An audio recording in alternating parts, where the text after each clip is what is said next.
दोस्तों, आज की कहानी है दामाद हो तो ऐसा। सुमन डरते डरते अपनी सासू माँ से बोली, माँ, आज घर से फोन आया था।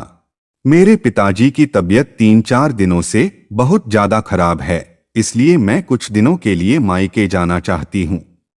ये सुनते ही सुमन की सास ने कहा, अरे बहू, तुम्हारा तो हर बार का यही नाटक है। तुझे तो बस एक बहाना मिलना चाहिए मायके जाने का। नहीं माँ जी, मैं सच कह रही हूँ। पिताजी की तबीयत सच में ज्यादा खराब है। मम्मी भी बिल्कुल अकेली पड़ गई है। वहां उनकी देखभाल करने वाला भी कोई नहीं है, इसलिए मुझे कुछ दिनों के लिए जाना ही पड़ेगा। ये सुनकर सास ने ऊंची आवाज में कहा, मुझे तो समझ नहीं आता कि तेरे माँ बाप आखिर चाहते क्या हैं। हर 2-3 महीनों में कुछ न कुछ बहाना लगाकर तुझे बुला ही लेते हैं और तू भी उनका फोन आते ही भागते हुए मायके पहुंच जाती है। लेकिन इस बार मैं तुझे जाने की इजाजत नहीं दे सकती, क्योंकि आजकल मेरे घुटनों का दर्द बहुत बढ़ गया है। अगर तू अपने मायके चली जाएगी तो यहाँ घर का काम मैं अकेले कैसे करूंगी। सुमन बोली, माँ जी, नीलम है ना, वो आपकी मदद कर देगी। मैं बस 2-3 दिनों में ही वापस आ जाऊंगी। ये सुनकर सास ने झल्लाते हुए कहा, नीलम की परीक्षा शुरू होने वाली है, वो पढ़ाई करेगी या फिर घर के काम में ही लगी रहेगी। तेरे माँ बाप अपना ख्याल खुद रख सकते हैं, इसलिए कोई जरूरत नहीं है मायके जाने की। समझ गई तू। बेचारी सुमन अपनी सास का इतना तीखा जवाब सुनकर दोबारा उनसे कुछ नहीं कह पाती है और अपने आंसू पोंछते हुए घर के कामों में लग जाती है। लेकिन जब रात को सुमन का पति काम से घर लौटता है तो वो पत्नी का उदास चेहरा देखकर पूछता है, क्या हुआ सुमन, तुम आज बहुत उदास लग रही हो, क्या बात है। सुमन अपनी सासू माँ के डर से बात छुपाते हुए कहती है, नहीं तो ऐसी कोई बात नहीं, मैं बिल्कुल ठीक हूं। अरे सुमन, तुम्हारे चेहरे से परेशानी साफ साफ झलक रही है, बताओ ना क्या बात है।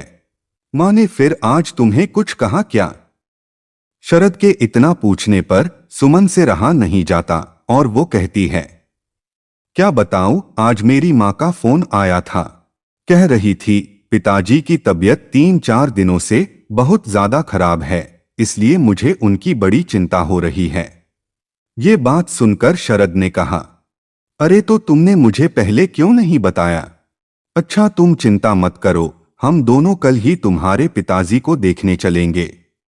नहीं शरद, मैं अभी नहीं जाऊंगी, क्योंकि सासू माँ के घुटनों में आजकल बहुत दर्द है। वो घर का काम अकेली कैसे करेंगी और नीलम की परीक्षा भी सर पे है, इसलिए रहने दो, मैं फोन पर ही उनकी खबर ले लूंगी। अरे सुमन, वहां तुम्हारे माता पिता की देखभाल करने वाला भी कोई नहीं है। ऐसे में हम उनका ख्याल नहीं रखेंगे तो और कौन रखेगा। इसलिए तुम चलने की तैयारी करो, मैं माँ से बात करता हूं। और फिर रात को खाने के टेबल पर शरद ने अपनी माँ से कहा, माँ, सुमन के पिता की तबीयत कुछ ज्यादा ही खराब है, इसलिए कल हम दोनों उनसे मिलने जाना चाहते हैं। ये सुनते ही शरद की माँ ने उससे शिकायत भरे लहजे में कहा, अरे बेटा, तेरे सास ससुर का तो हमेशा का यही नाटक है।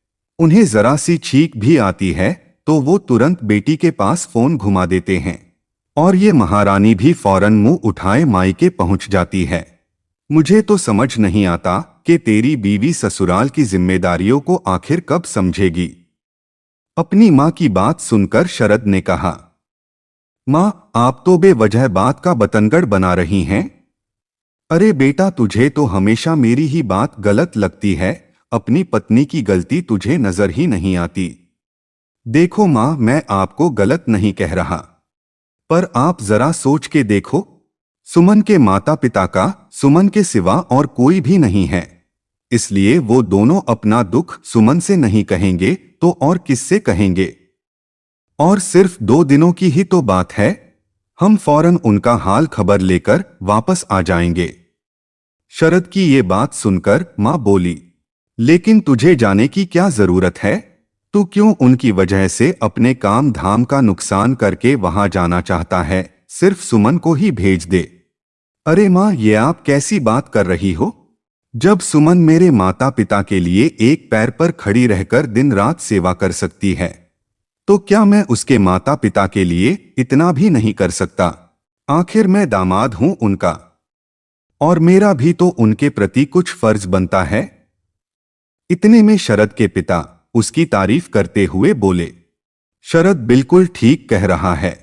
जिस तरह एक बहू बेटी बनकर अपने सास ससुर की सेवा करती है, उसी तरह एक दामाद का भी फर्ज बनता है कि वो अपने सास ससुर के अच्छे बुरे वक्त में एक बेटे की तरह उनकी सेवा करे और उनका ख्याल रखे। इसलिए बेटा, तुम दोनों बेफिक्र होकर जाओ, और जब तक सुमन के पिता पूरी तरह से ठीक ना हो जाएं, तुम दोनों उनके पास ही रहना। और फिर सुमन की सास को भी बेटे और पति की बात सुनकर अपनी गलती का एहसास हो जाता है, और वो हंसी खुशी शरद और सुमन को जाने की इजाजत दे देती हैं। दोस्तों, मैं आशा करता हूं कि ये छोटी सी कहानी आपको पसंद आई होगी। धन्यवाद।